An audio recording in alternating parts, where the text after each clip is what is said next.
So Ed and I are coming into Lahaina.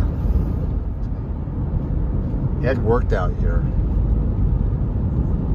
before the fire. And he's been coming back here as part of a healing community. And today is a very windy day, and he was mentioning that people are on edge here because of the winds and the remembrances of the winds before the fire started.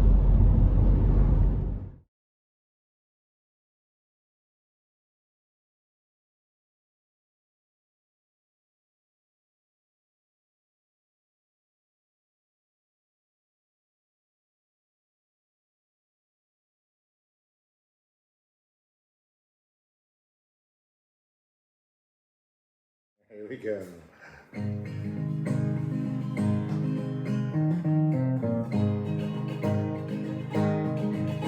I will not go down under the ground, 'cause somebody tells me that that's coming round. And I will not carry myself down to die.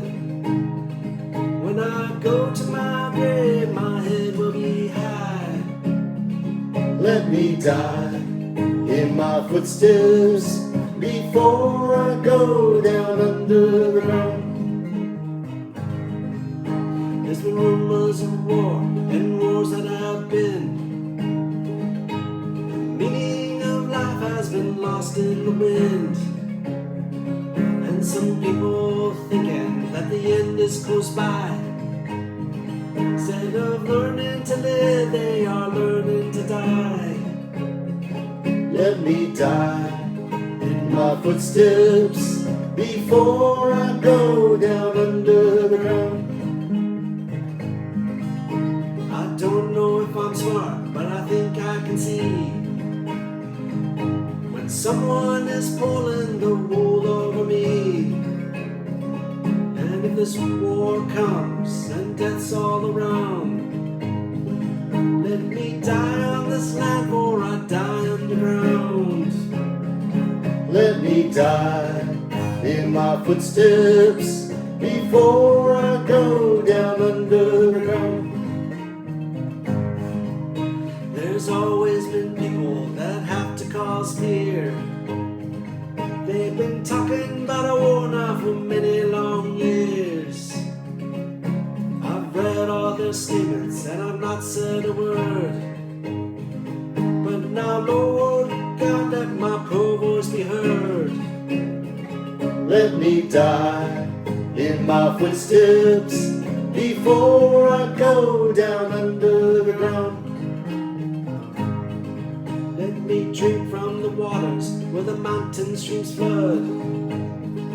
Let the smell of wildflowers flow free through my blood. Let me sleep in your meadows with the green grassy leaves. Let me walk down the highway with my brother in peace. Let me die in my footsteps before I go down under the ground. Go out in your country where the land meets the sun. See the craters and the canyons and where the waterfalls run. Nevada, New Mexico, Arizona, Idaho. Let every state in the union see deep down in its soul. And you'll die in your footsteps before you go down under